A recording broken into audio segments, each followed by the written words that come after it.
Twice cooked pork and squirrel fish just made a baby. Today, we're making my hedgehog pork belly. Now, to cook anything twice, you've got to cook it once. And classically for twice cooked pork, this is done by simmering the pork in water with the optional ginger and scallion. But it's very important to know, we're simmering, not boiling. Because the objective of the exercise here is that you want to break down the collagen under the skin into gelatine. That's what's going to make it soft and juicy. And this process, as a very kind-hearted viewer pointed out in one of our videos, occurs between 60 to 90 degrees Celsius. If you've ever had twice cooked pork with chewy skin, that means the restaurant boiled the meat. So today, to go the extra mile, we're going to steam it at 85 degrees Celsius in the combi oven for 2 hours.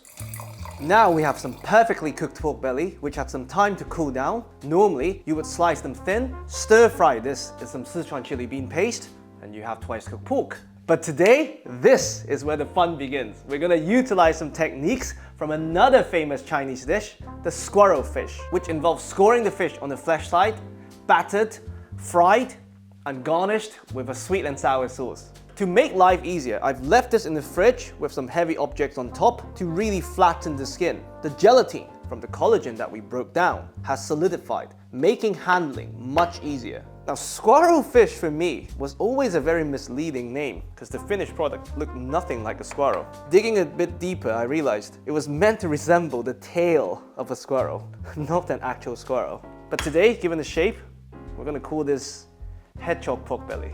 So, what you want to do is you want to go as deep as possible, keeping the skin and a bit of the fat so it holds the whole thing together when it's fried. How thick or how thin, it's completely up to you. And just to be on the extremely safe side, we'll enlist the help of some bamboo chopsticks.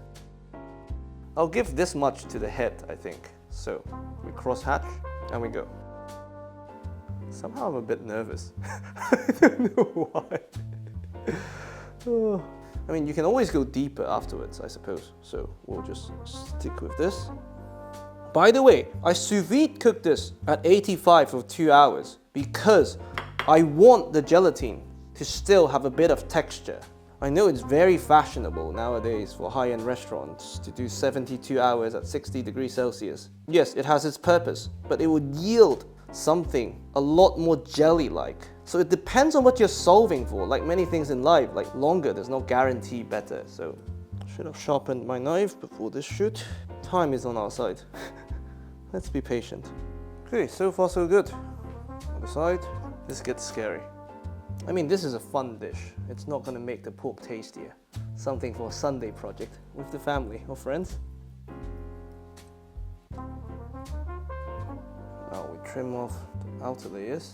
These are extremely tasty, by the way, so we're not throwing anything away. Hedgehog, looking good. Okay, one fell off. I'm gonna shape the head a bit. Perfect. Now, the hope is once this is battered and fried, it'll become extremely crispy and open up beautifully.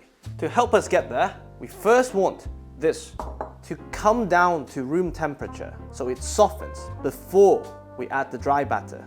And we'll take this opportunity to add a bit of Shaoxing wine, A, to remove any unwanted gaminess from the pork, and B, help the pork bind to the dry batter later on. So, about 15 minutes.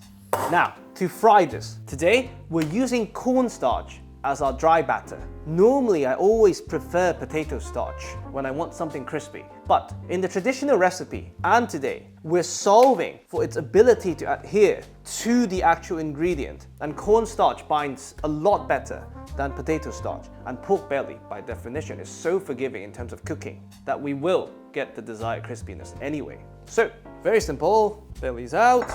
We first starch the skin side.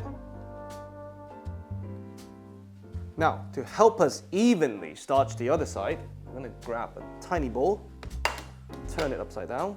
Hopefully, this will open up a bit. No, we need a different bowl. Okay, clearly that bowl is too big. Let's try again. Much better. Now we open everything up. And you really want to go in the gaps. Don't worry about adding too much because we'll dust everything off before it hits the oil. This will make for an amazing bar snack because everyone can just pick with their fingers from the table, and whoever finishes the beer first gets the crispy skin. You really want a no gap left behind approach here. So take your time. If something falls out, let it fall. We have enough. Perfect. Now we're ready to fry. So you want about 175, 180. Now, you very gently dust off as much as possible, and we go. And I'm holding it so that it maintains the shape that we wanted. Once you're happy with the shape, or your left hand can no longer hold, everything goes in. And we adjust the heat to maintain 170. And whatever connective tissue or collagen that remain under the skin will also help the pork curling up. The pork is perfectly cooked already, so we're just solving for the color and texture. Oh, looks beautiful. Look at this. Getting a bit vigorous.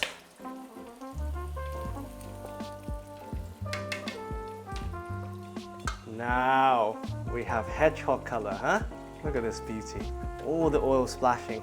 Suddenly, it's worth it. Now, once we have hedgehog color, this beauty comes out on the wire rack to drain off the excess fat. Just look at this. Just look at this. Oh my God. Wow. While this beauty is resting, we drain off very carefully most of the oil. And we make the sauce. Whatever the variation of the dish, the sauce consists of a form of sugar and a form of acid.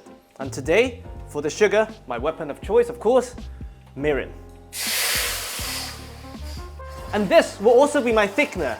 As the mirin reduces, it will form a lovely glaze, saving us from having to use cornstarch. But of course, if you want it really, really thick, use some cornstarch. And to help us get to caramel temperature faster, a bit of the oil. See the difference? Now, once this has thickened, to give us color, to give us more acidity and more sweetness, we have some tinned tomato passata. The white shirt killer. This dish is worth it though. We salt generously, as the sauce is what's going to season the whole thing. Now, once you have the desired consistency, white vinegar. For me, the ratio between vinegar and mirin is always 3 parts mirin, 1 part vinegar. And I always add the vinegar at the very end so that we don't overly evaporate the acidity. And now we can plate. Beautiful hedgehog. Oh my God. And the signature sweet and sour glaze, just on one side. And that's it. 2 Chinese classics and a bit of W2 kitchen fun. This is my hedgehog pork belly.